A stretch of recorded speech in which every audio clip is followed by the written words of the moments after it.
Salut les copains. J'espère que tout le monde va bien, comme dit la formule habituelle. Pensez à vous abonner, mettre un pouce, tout ça, tout ça. Bon, vous savez ça mieux que moi. Et pensez aux mamans des soldats aussi. Elles en ont bien besoin en ce moment. Parce que il y en a une, son fils est revenu blessé là. Donc et elle pète un câble quoi. Parce que son fils est blessé, il n'est pas blessé gravement pourtant, mais c'est comme ça. Qu'est-ce que vous voulez que je vous dise? Les gens sont différents. On a essayé de lui dire que, que c'était pas vital, que c'était pas. Il a pris un éclat qui lui a transpercé le flanc droit, gauche, gauche je crois, oui. Et, euh, et bon, c'est pas vital, quoi. Mais elle arrête pas de pleurer, elle arrête pas de. Voilà, donc tout le monde la soutient. Euh, on lui a dit bien évidemment, comme d'habitude, parce qu'elle fait partie de celles qui viennent à chaque fois, de venir à la prochaine réunion qu'on fera. Et c'est pour ça qu'on a besoin de vous aussi hein, pour faire tout ça. Bon, voilà, une fois tout ça dit, euh, aujourd'hui je voulais vous parler d'un truc qui me trotte dans la tête depuis hyper longtemps, euh, qui est, c'est un sujet en fait qui est sous nos yeux, qu'on voit, mais dont personne ne parle. Vous avez, quand il arrive quelque chose, que ça soit tout ce qui est politique, tout ce qui est officiel, tout ce qui est tout ça, qui vous dit effectivement, on va faire comme ci, on va faire comme ça, ou alors on aurait dû faire ci, on aurait dû faire ça. Et en réalité, tout ce qu'ils vous disent, mais vraiment tout ce qu'ils vous disent, ça n'a aucune substance. C'est-à-dire que c'est des paroles qui sont là pour vous calmer. Souvent, quand vous entendez à la télévision un père dont la fille vient d'être tuée, qui vous dit pas de haine, je veux pas de récupération, tout ça, c'est parce qu'il a été dans les mains de gens, soit des services français, soit de la préfecture, qui lui ont expliqué que c'était pas la peine de ci, c'était pas la peine de ça, bref, tout pour leur intérêt à eux et à l'idée qu'ils se font de ce que ça doit être, mais pas pour la sienne, quoi. Je veux dire, un père, que la fille, on vient de tuer la fille, il devrait pas parler comme ça. Je sais pas, moi le premier, j'aurais qu'une seule idée en tête, même s'il faut le faire par en dessous, ou je sais pas, c'est de tuer le mec qui a fait ça, quoi. C'est ça, même au tribunal, ou j'en sais rien. Je dirais rien, je dirais oui, d'accord, d'accord, puis j'aurais qu'une idée, c'est de le descendre quand il sera au tribunal, ou dès que je le verrai, quoi. Et de dire que je le hais, oui, et que s'il y a des gens qui veulent récupérer ça pour. Ben allez-y, faites-le. Donc en fait, ce que je veux vous dire, c'est que extrêmement souvent, pour pas dire tout le temps, parce que ils sont tous dedans, quoi. Ils sont tous dans le. Il y a le chat qui est en train de faire ses griffes dans le panier. Ces gens vous disent des choses. euh, Bon, vous avez l'exemple évidemment de Macron qui en a rien à foutre de vous, mais alors, si vous imaginiez à quel point. Et vous avez plein de gens qui font des vidéos, qui viennent sur YouTube, qui viennent à la télé, et qui disent il faudrait faire ci, il faudrait faire ça, mais ils en ont rien à foutre de vous. Ce que vous pouvez dire, ce que vous pouvez exprimer comme idée, etc., ça ne les intéresse pas, mais au point le plus haut. Et ils ont la capacité, parce qu'ils l'ont étudié et parce ils sont obligés, de dire mais bien sûr, mais oh, mon pauvre monsieur, mais bien entendu, mais ils en ont rien à foutre intérieurement, mais rien de rien de rien de vraiment, c'est vide. Non seulement ils en ont rien à foutre, mais en plus ils se foutent de votre tronche souvent derrière. Quand ils sont dans les portes, quand la porte du cabinet du préfet se referme sur le ministre qui vient parce que je ne sais pas quoi, ou du délégué du ministre, bon, ils se foutent de votre gueule, quoi. Si vous êtes des paysans, ils se foutent de vous. Si vous êtes des gilets jaunes, ils se foutent de vous. Ils font des paris sur combien d'œils crevés il va y avoir aujourd'hui. Enfin, bon, ça se passe comme ça. Ça, c'est la vérité. Euh, vous pensez tous en disant ces choses ou en faisant des vidéos ou en parlant euh, qu'on est dans un monde, parce que tout ce qui est dit, écoutez bien, tout ce que les gens disent, écoutez bien, ce qu'ils pensent, c'est que les gens à qui ils s'adressent, c'est-à-dire les politiques, etc., ils vont avoir une réaction par rapport à la vidéo importante qu'ils viennent de faire ou au message important qu'ils viennent de laisser, euh, alors qu'en réalité, pas du tout. Alors qu'en réalité, si vous dites euh, mais comment c'est possible, pourquoi on fait pas ceci, pourquoi on fait pas cela, pourquoi la justice est laxiste, ça leur glisse dessus, mais vous pouvez pas imaginer. Moi j'ai vu ça bon, maintenant ça commence à dater, ça fait 12 ans que je suis parti, que j'ai démissionné de la police, mais c'était comme ça déjà, hein. Et c'était comme ça depuis les années 90, hein. Enfin, moi j'ai surtout vu depuis 2000, parce que avant j'avais pas accès à tous ces gens-là, mais après où j'avais des responsabilités, où j'avais accès à ces gens-là, c'est ce que j'ai vu, quoi. Donc, quand vous entendez quelqu'un dire venir gueuler à la télé comme un représentant des syndicats des agriculteurs ou une personne des Gilets jaunes, quand c'était les Gilets jaunes évidemment, l'État a bien réussi à écraser ce mouvement, avec l'aide de la gauche évidemment, qui a voulu récupérer tout ça, puis qui a tout détruit en fait, comme d'habitude. Euh, les, les, les, les gens à qui vous vous adressez, dont vous pensez que ils vont avoir, grâce à vous, ils vont avoir une étincelle dans leur cerveau qui va leur faire dire mais oui, il a raison, c'est pas bien ce qu'on fait, il faut qu'on change, etc., etc. Ça n'existe pas. Tous ces gens parlent pour rien. C'est du blabla. Je suis triste pour eux parce qu'ils y mettent tout leur cœur, les gens qui disent tous ces messages. Vraiment, ils parlent de leur âme, de leur cœur, de tout ce qu'ils ont. Et derrière, ça ne donne rien parce qu'ils s'adressent à des gens pour qui ils imaginent que c'est important ce qu'ils disent. Vous voyez ce que je veux dire? Alors que ça ne l'est pas du tout. Voilà. Et tous les messages que vous pouvez voir, c'est ça. Et tous les shows qu'il y a à la télé, que ce soit des shows euh, des sujets, moi, que je vois des fois entre deux hommes politiques ou des gens de droite, parce que les gauches, évidemment, je regarde pas, puisqu'ils font que baver et puis dire des sottises. Mais, euh, mais tous ces gens-là, tout ce qu'ils peuvent dire n'a aucun intérêt. Mais quand je vous dis aucun intérêt, c'est-à-dire que tous ces gens, en plus, pour rajouter à ce que je viens de dire, tous ces gens dont je parle, qui écoutent, qui devraient écouter, sont dans une classe où, comprenez bien ce que je vais vous dire, c'est important. Il n'y a pas d'honneur, il n'y a pas d'amour propre. Vous pouvez les insulter tant que vous voulez, tout ça, ça glisse. Ils ont l'habitude, vas-y, insulte-moi, rien à foutre, ça glisse. Le lendemain, ils vont parler d'un autre sujet et tout, ils en ont rien à cirer de ce qui a été dit la veille.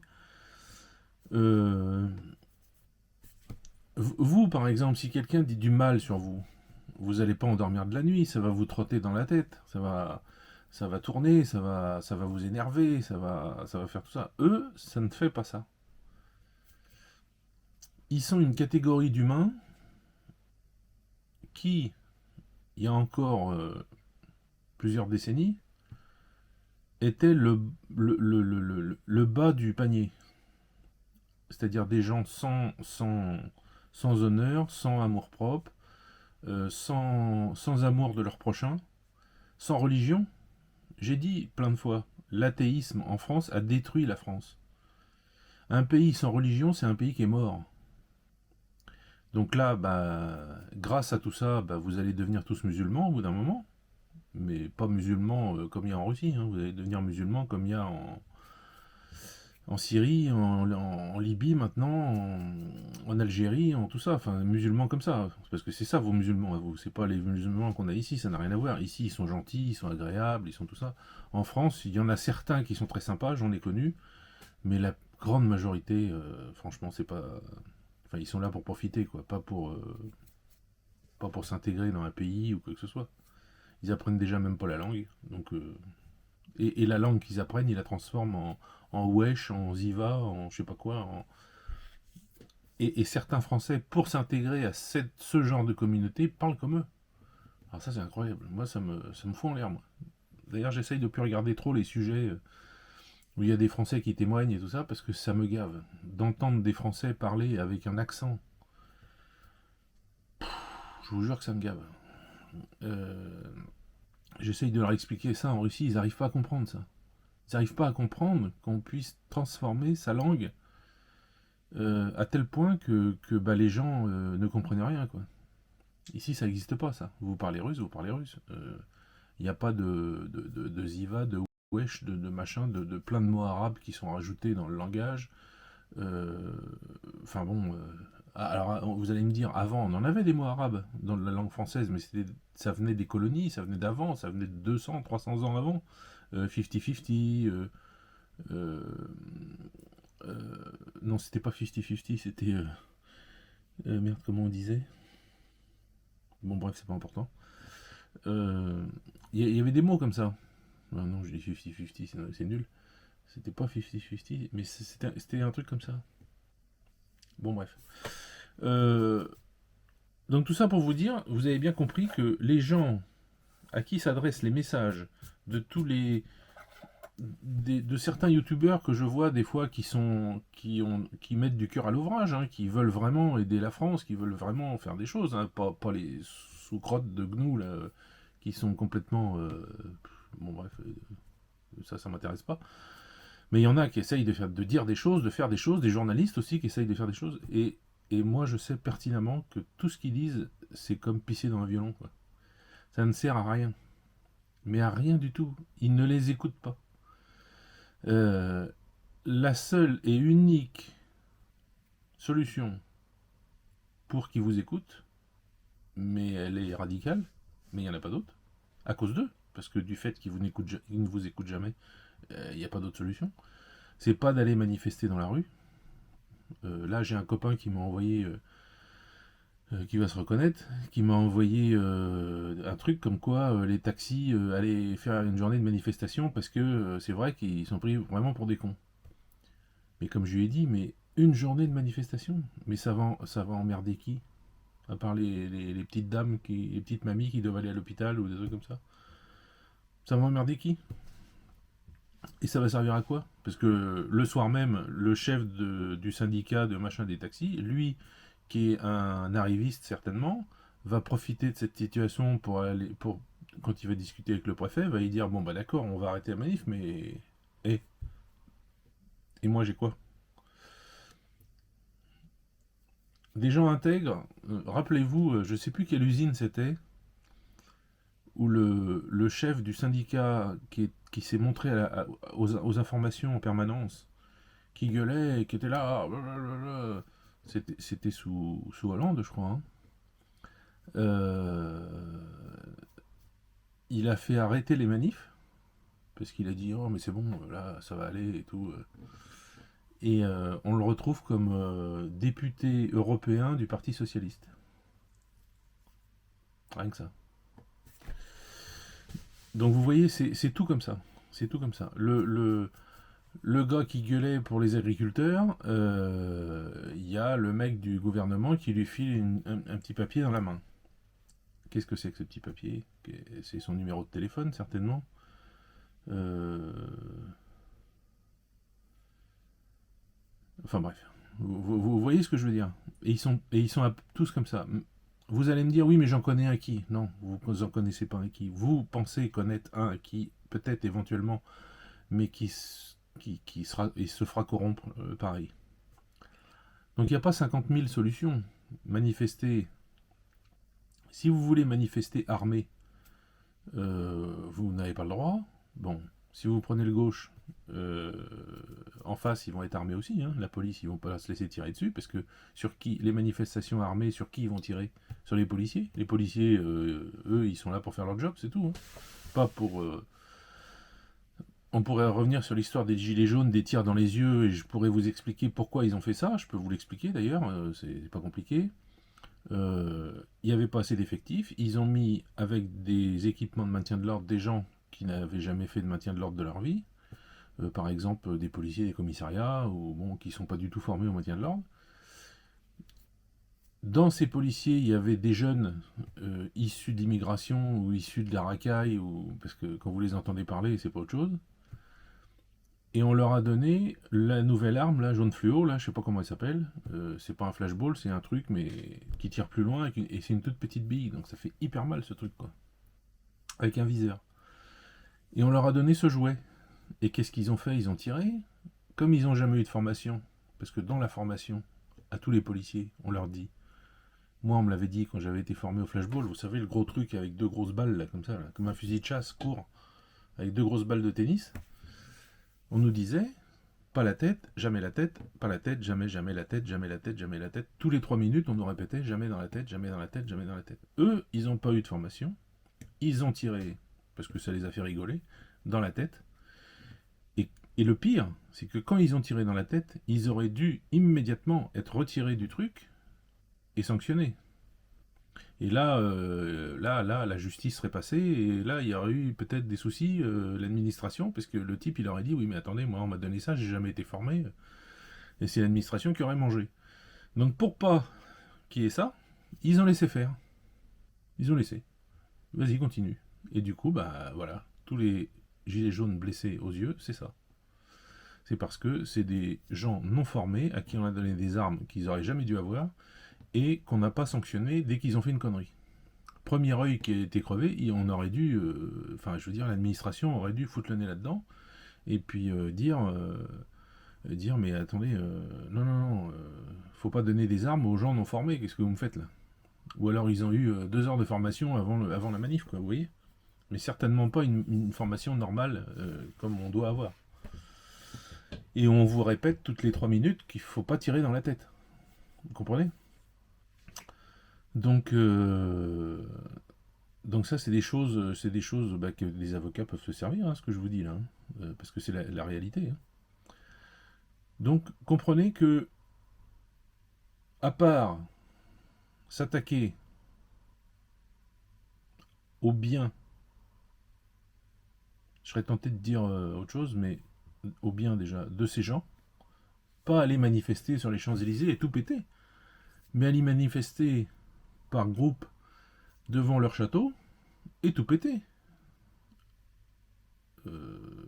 Pourquoi ne pas s'attaquer directement aux gens qui vous font du mal?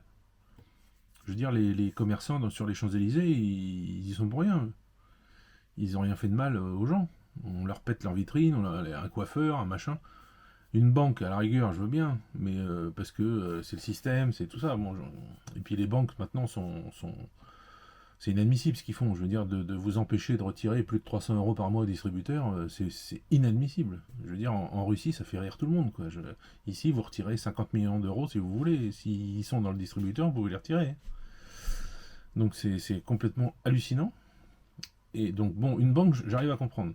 Mais un coiffeur, un machin, non. Mais la résidence de Macron, je sais pas où ça, au Touquet ou je sais pas où, la maison secondaire de je sais pas qui sur l'île de Ré, de Jospin par exemple, enfin de tous ces gens qui ont détruit la France, c'est une idée que je donne. Je vous dis pas de le faire, hein. Sinon je vais me faire squeezer la vidéo si je dis ça. Mais c'est juste des idées et des réflexions quoi. Donc manifester dans la rue, des manifestations déclarées où on vous dit faut aller de là à là, et on vous dit oh, c'est bien la France, c'est une démocratie, vous avez le droit de manifester. Ah oui, tu penses. Tout leur truc pour eux, ils ont des programmes, hein, je veux dire, c'est tout réglé. Hein. Les manifestations, ça doit se passer comme ça, on doit dire ça. On doit dire ça, on doit trouver telle personne dans la manif, la tête de la manif, et puis l'exfiltrer, et puis lui causer entre quatre yeux, et le renvoyer dans la manif après, avec les nouvelles idées qu'il a en tête, avec la corruption, avec tout ça.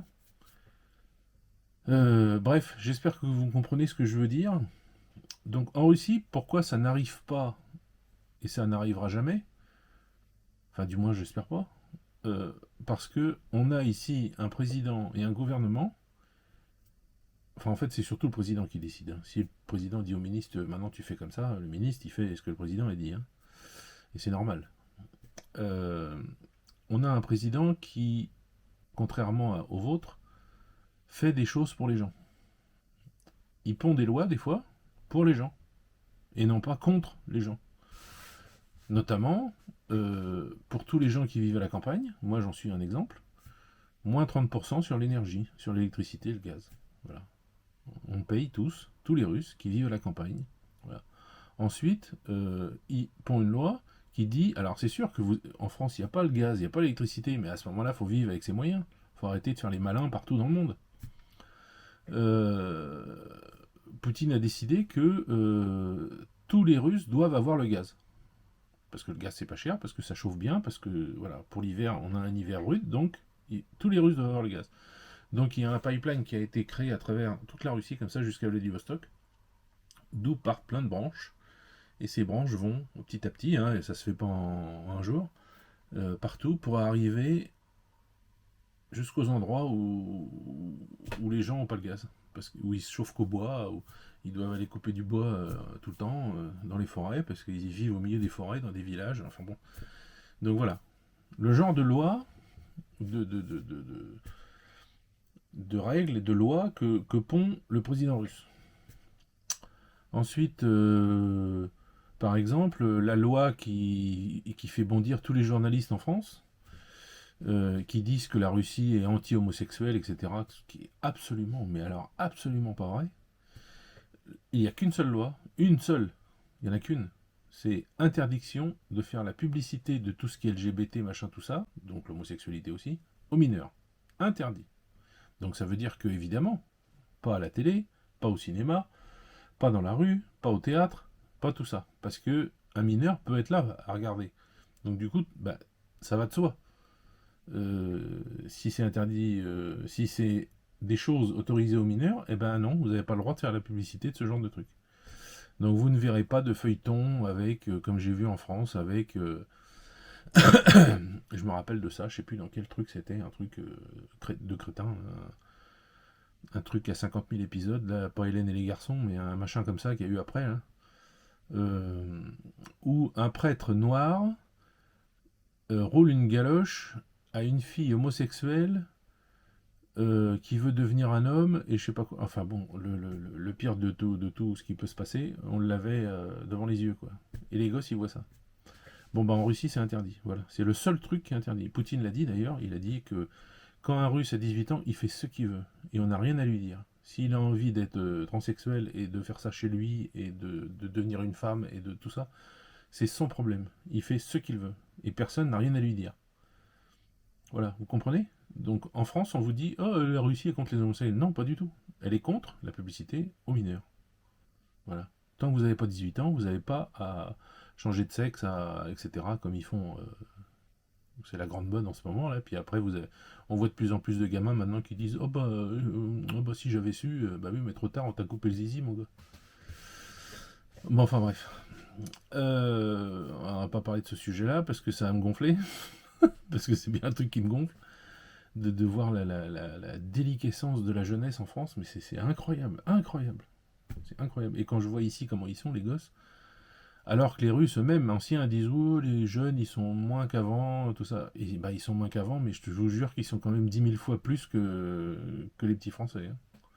Ils bossent à l'école, ils ont des bons résultats, ils sont fiers d'avoir Alors, c'est pas sur 20 les notes ici, c'est sur 5, mais ils sont fiers d'avoir des 5 sur 5, ou même 4 sur 5, ils sont déjà contents. Sachant que les notes ne vont jamais en dessous de 2. Vous ne pouvez pas avoir 1, jamais, c'est 2 minimum.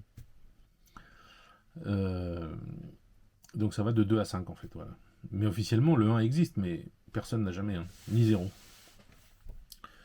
Je pense que c'est un côté psychologique, je pense, je sais pas, mais je pense, j'imagine que c'est comme ça.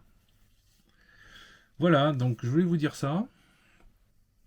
Pensez-y bien quand vous voyez des gens qui râlent après tout ce qui se passe et tout ça.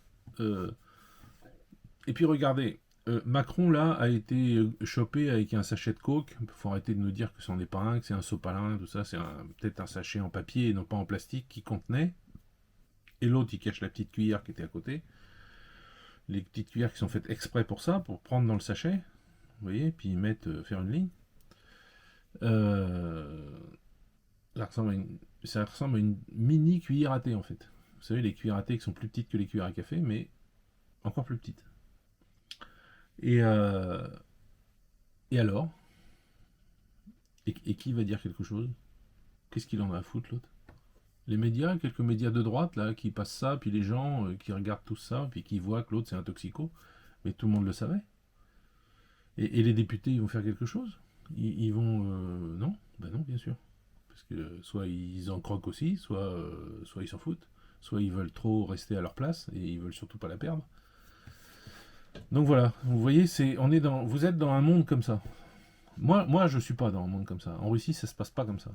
Déjà, en Russie, vous n'avez pas des ministres qui deviennent ministres parce que leur vie, c'est d'être homme politique. Pas du tout.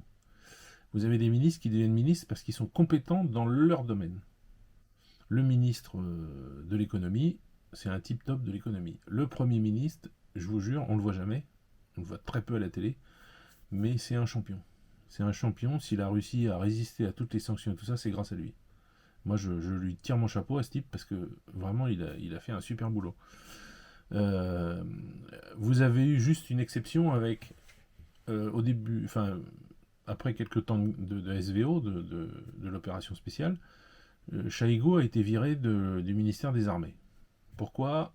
Bon, tout le monde sait, mais personne ne le dit. Donc c'est pas à moi de vous le dire. Mais vous imaginez.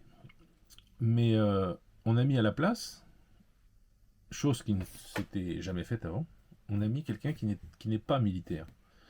Mais par contre, c'est un immense champion en gestion, en organisation, en tout ça. C'est un grand, grand, grand. C'est vraiment voilà. Et depuis ça, ben, l'armée russe va beaucoup mieux. Parce il place, il a mis les gens qu'il connaît, qui sont capables de gérer, et qui ne sont pas corrompus, et qui ne sont pas tout ça, aux bonnes places.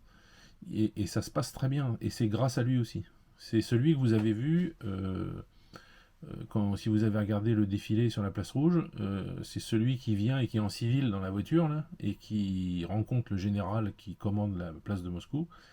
Et le général qui commande la place de Moscou lui dit que la parade est prête, etc. Et lui, il fait le tour de tous les soldats pour leur souhaiter une bonne fête. Et il crie hurrah, hurrah, hurrah. Vous avez vu ça? Un type avec des cheveux blancs assez grands. Bon, bah c'est lui. Ça, c'est le ministre des Armées. Voilà, donc vous comprenez que tout ce qu'on vous entendez, des gens qui gueulent, des shows, moi je regarde des fois CNews, Pascal Pro, là. Je regarde pas en direct, mais je regarde le lendemain, parce que c'est sur YouTube.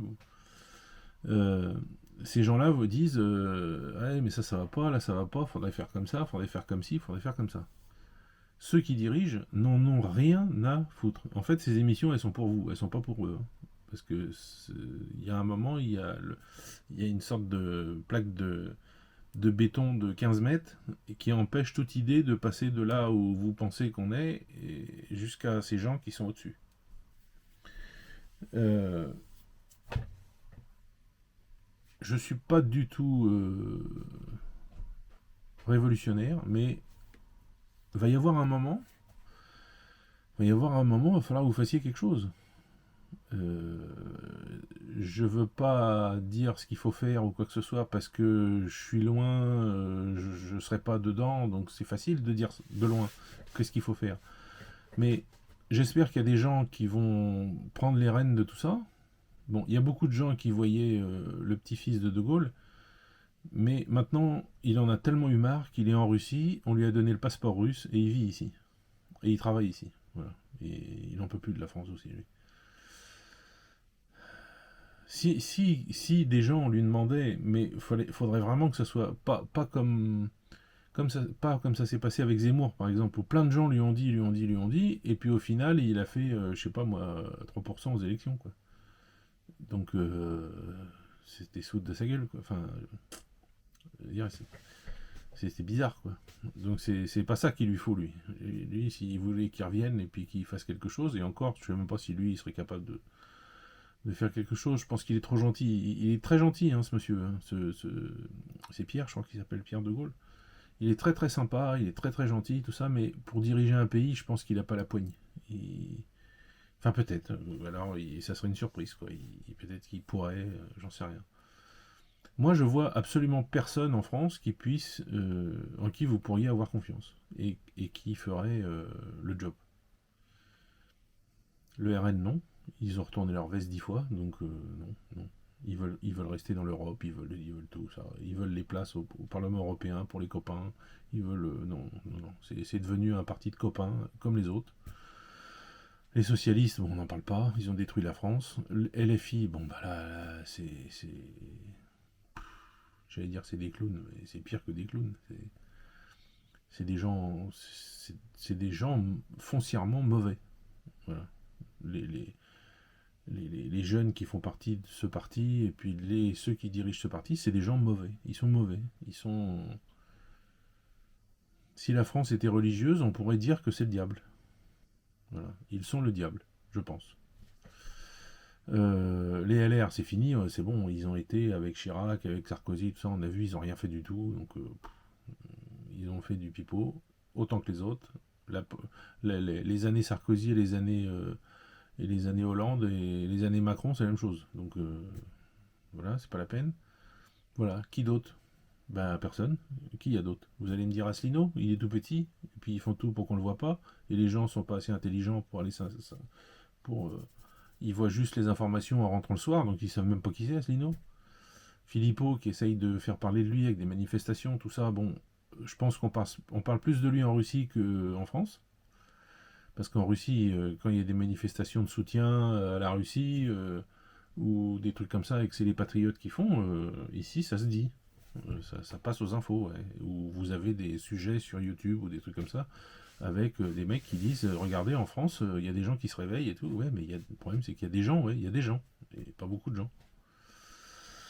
Et puis le gros problème aussi, c'est que Asselineau, Philippot, Marion Maréchal, même tout ça, c'est des gens qui veulent rester dans leur coin parce qu'il n'y a que comme ça qu'ils peuvent essayer, espérer d'avoir quelques sièges, d'avoir quelques subventions de je ne sais pas quoi, d'avoir un remboursement de leurs frais de campagne. Vous voyez ce que je veux dire? Se mettre ensemble et dire allez, c'est toi qui va commander, et nous on sera derrière toi. Ça n'arrivera jamais. C'est impossible. Tous ces gens ont un ego trop surdimensionné. C'est impossible. Même s'ils pourraient être bien, je pense qu'Asselineau, ça pourrait être un type bien. Je pense que Philippot, à la rigueur, ça pourrait être un type bien. Marion Maréchal, moi, je l'aime bien. Donc, oui, peut-être, oui. Mais bon, il y a toujours ces idées de retournement, de veste, avec l'Europe, avec tout ça. Enfin, l'Europe détruit la France et les gens votent pour des gens qui veulent rester dans l'Europe. Je comprends pas, moi. Je comprends pas. Voilà, donc c'est la vie, c'est comme ça. La France est foutue pour moi, sauf si, grosse surprise, mais pour l'instant, c'est foutu. Et pour moi, la France s'est arrêtée vraiment le jour de la mort du général Bijard. Voilà. Parce que pour moi, c'était un des derniers qui avait des burnes. Et qui tapait du poing sur la table pour dire non, non, mais ça va plus maintenant. C'était le dernier qui faisait ça. Tous les autres, ils font pas ça. Il y a peut-être eu un petit peu. Comment il s'appelait? J'ai oublié son nom. C'était de l'époque à Pasqua, tout ça, là, mais c'était. Bon, ça m'en viendra, je vous dirai ça une prochaine fois. Mais bon, voilà. Mais à la rigueur, non. De Gaulle qui démissionne et la mort de Bijard. De Gaulle qui démissionne, là, c'est la fin, terminé. Et ça descend, ça descend, ça descend. Et quand Bijard meurt, c'est fini. Il n'y a plus personne. Vous n'avez qu'à voir l'armée française. Les officiers de l'armée française, quand les soldats vont au combat, ils sont à 50 km derrière avec des radios, des cartes et tout, ils font leur truc, machin, bidule. Bon, c'est sûr, vous allez me dire, à Dien Bien Phu, ils étaient en plein dedans, mais là, ils n'avaient pas le choix. Mais par exemple, la guerre d'Indochine, c'était ça. Ils étaient pas avec les soldats à la bagarre. dans l'armée russe jusqu'à commandant, c'est dans les tranchées. Hein.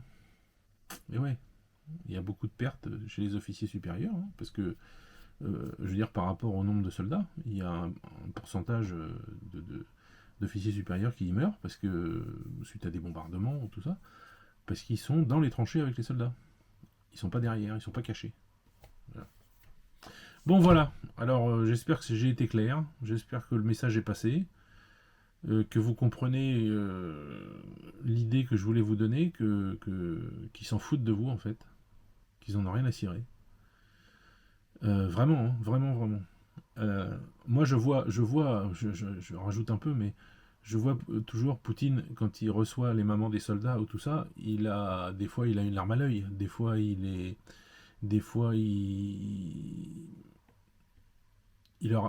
a déjà avant la réunion, il sait de quoi ça va parler, il apporte déjà des billes avec lui.